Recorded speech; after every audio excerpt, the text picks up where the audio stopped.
샬롬, 오늘의 말씀지기 이봉희 간사입니다. 자칫 게을러질 수 있는 방학 기간이지만 하나님을 사랑하고 하나님의 말씀을 사모하여 묵상의 자리에 나온 여러분을 축복합니다. 풍삼 큐티를 통해 하나님과 동행함으로 방중 3에서 승리하길 응원하며 오늘의 말씀을 나누겠습니다. 신명기는 모세의 3번의 설교로 이루어진 책입니다. 신명기는 광야 생활에 필요한 법이 아닌 가나안 땅에 들어간 후 이스라엘 백성들이 지켜야 할 규례에 대해 이야기하고 있습니다. 오늘 본문인 24장은 모세의 2번째 설교 막바지 부분인 사회생활에 관한 법 중에서 신앙 공동체에 대해 이야기하고 있습니다. 1절부터 4절까지는 이혼법, 5절은 신혼 남편에 관한 특혜 규정, 6절과 10절 그리고 13절까지는 담보물에 관한 규례, 14절부터 22절은 약자들, 특별히 당시 약자들의 상징이었던 나그네, 고아와 가부를 도우며 보호하는 규례를 언급하고 있습니다. 본문은 하나님께서 사회적 약자에게 얼마나 큰 관심을 갖고 계시는지 잘 보여줍니다. 이를 통해서 우리로 하여금 이웃을 돌보며 살 것을 가르쳐 줍니다. 뿐만 아니라 우리 역시 하나님의 보호와 긍휼을 입고 살아가는 자들임을 깨닫게 해줍니다. 그럼 구체적으로 본문 내용을 살펴보겠습니다. 먼저 1절부터 4절까지는 이혼에 관한 규례입니다. 우선 모세는 이혼 사유에 대해서 이야기합니다. 오늘 본문에는 그 사유에 대해 수치되는 일이라고 기록되고 있습니다. 그렇다면 수치되는 일이란 무엇일까요? 그 수치되는 일은 간음일까요?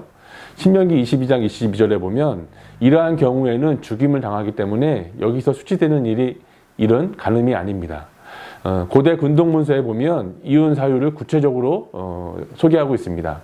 남편을 망신 주는 것, 남편의 재산을 낭비하거나 횡령하는 것, 결혼의 권리를 거부하는 것, 여성스럽지 않은 행위, 남편이 생각하기에 참을 수 없는 행동 등이 있습니다.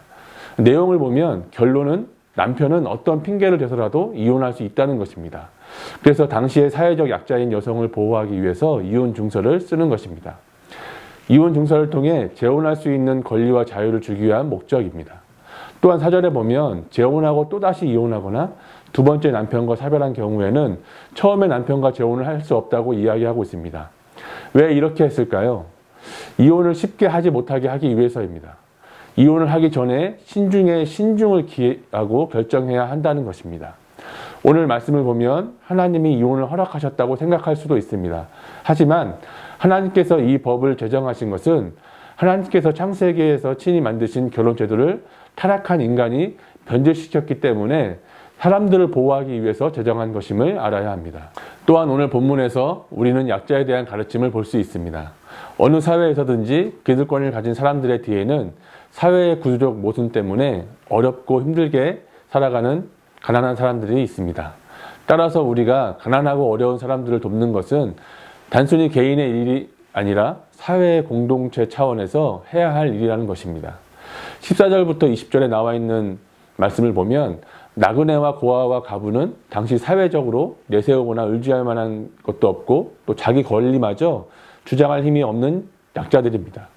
사회로부터 소외당하거나 무시당하거나 이유 없는 학대를 당하기 쉬운 사람들이므로 본문은 특별히 이 같은 행위를 엄격히 금하고 있습니다. 이러한 법을 통해 사회적 약자들의 인권이나 이익을 보호해 주도록 하고 있는 것입니다. 이처럼 약자들에 대한 보호와 사랑은 율법의 끊임없는 감시사 중 하나였습니다.